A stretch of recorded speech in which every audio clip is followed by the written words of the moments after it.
Welcome back, everybody. We are here for part 2 of our blog series on sparking curiosity in CX, imagining the possibilities of the things that are coming here as we unlock the future of experience design. And one thing that me and Baker have been talking about that we're excited to bring to you in this discussion, that there's so much that's happening here that ultimately lends itself to the perceptions that form the basis of customer experience and the employee experience. So Baker, hello and welcome. How's your week going? My week's going great, and it's exciting to be back here.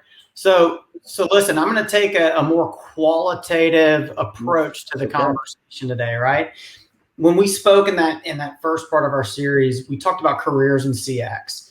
And one of the things I mentioned is that there's this really common theme where the people running our contact centers today often started as agents. The next thing you know, it's 20 years later and they're running the whole show, right? Yeah.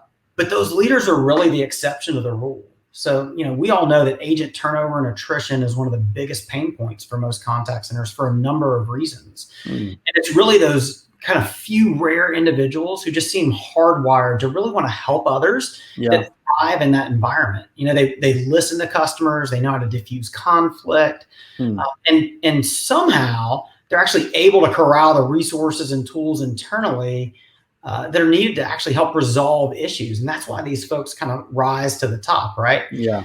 So I'd love to hear your thoughts on the importance of emotional intelligence in the contact center, and how do we sort of capture that lightning in a bottle and deliver it at scale for our customers? Yeah, I've been doing a lot of reading on this. Most recently, Crucial Conversations, which, talk about interactions where the stakes are high. When you have a client who's already feeling friction, they're already bounced out of the experience design ideal, and now they're having to interface with customer service. The stakes are high and they're getting higher. So it requires a very intelligent, very skilled individual to be able to navigate all these variables and fill in these gaps to ultimately bring the customer down to a good and safe place where they're navigating the journey well again. Not anybody can do this. I've struggled with that customer service work at its core. I've had to really upskill myself and certainly have much more to learn in my ability to excel in this area. But there are individuals, to your point, Baker, where they just seem to have some things inside of them. They're almost born with some intrinsic abilities that help them to excel quickly inside of customer service and CX work. And I would suggest, and I'd love to hear what you think about this, Baker, I think the first one is just that ability to listen. Anytime somebody jumps in and goes into fix-it mode before they really know what's going on, they can't be a guide. They can't fill in the gaps effectively. So I really feel like that ability to actively listen is the hallmark of EQ. Yeah, look, I think there's a couple things that you have to do, right? We talked about the shifting view of contact center from being a cost center to really an investment center. And you can't invest and still keep measuring the old metrics that you used to measure. It can't be all about average handle time. We have to shift our view to things like customer effort score. But to bridge the gap and drive those metrics requires that we hire for the culture fit, right? Yeah. We just say, hey, these are our values and throw them on posters on the wall. We need to hire and sometimes fire to those values. We need to recognize our agents and supervisors who embody those values. Nice. And I think we've got to acknowledge that, a job in customer service is very cross-functional, right? Most of the issues that come into the contact center did not originate with the contact center or the support experience. Very often they're coming from other parts of the organization where something. Yeah. So these agents are really in a seat, in a position to help inform the overall business, but they can only do so if they have the soft skills training. I think, in sales, we do role play, right? Are we doing enough role playing with our contact center agents? How long are we training them on all of these different scenarios before throwing them on the phones? I think there's this cliff that we create inside of customer service work, and we call it nesting, we call it onboarding, whatever. But it's like, how quickly can I get this agent on the phone and handling customer inquiries and just leave them alone and hope that they don't burn up alive? And it's like, that's kind of the metric of success when we're bringing on new, but no, I mean, there's so much continuing development. There's so much training and upskilling opportunity that we can do inside of this work that would allow you to have just an agent who is forever an agent versus, I mean, it could be the next CEO of your organization who knows the customer and the products better than anybody else because they grew up through the customer service area. And they were invested in and allowed to give back in terms of strategic CX design and thinking strategically in this area of CX. I mean, there's just so much potential bound up in the service environment that we oftentimes relegate and push down and just hope that they don't leave or turn over. A lot of times we just view the customer service environment as being one that's a little bit of a of a farm team for the rest of the organization. And that can be okay. But, at the same time, we want to incubate intentionally these individuals who can serve really, really well, free them up to do more than just answer front entry-level customer inquiries, to do true proactive CX, to do more customer success type of work even.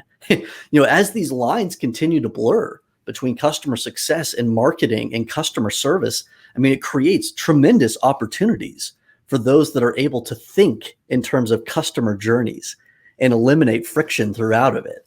So if we think about our people that way, in the same way that the customer views us as an organization, as one personality, one entity, and we allow our people to be free to serve inside of that entity without putting handcuffs on them, calling them a customer service person, and relegating them to those small roles and responsibilities, there's just a lot of bound up potential that is here.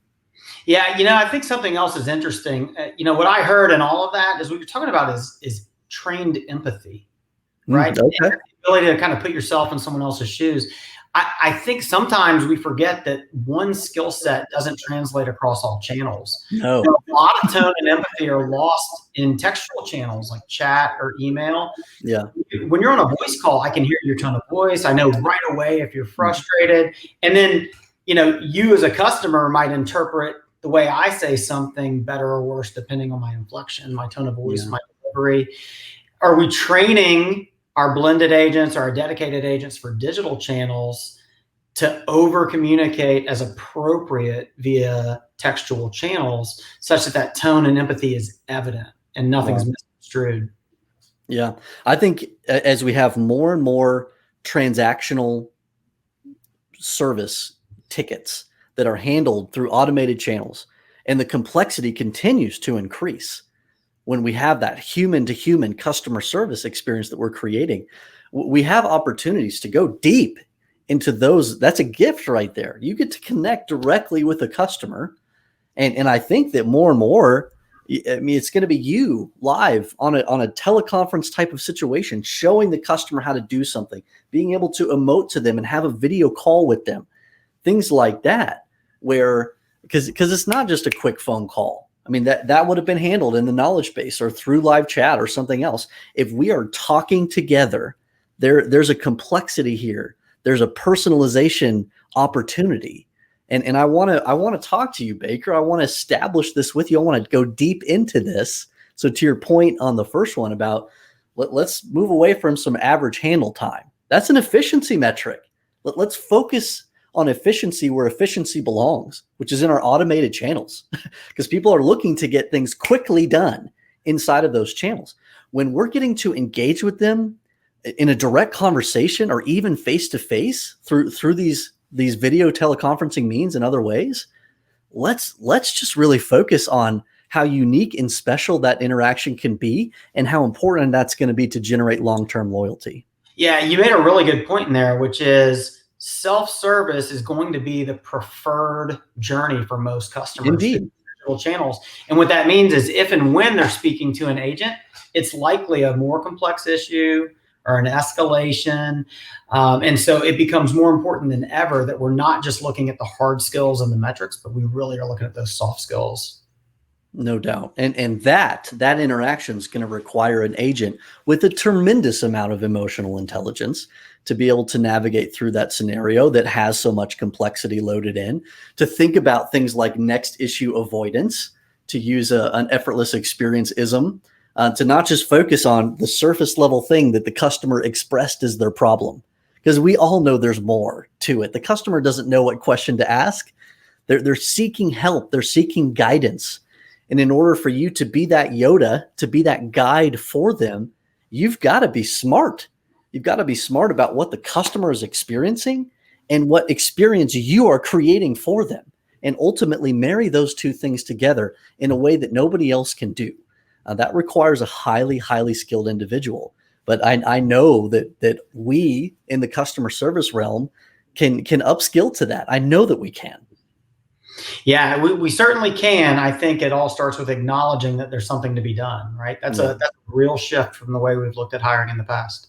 Yeah. And, the job descriptions need to improve. The compensation needs to improve to keep up with the fact that when you have a brand ambassador who's having these complex engagements, that should be represented in everything, through their candidate experience, to their compensation, to their ability to progress and have career development inside of the organization.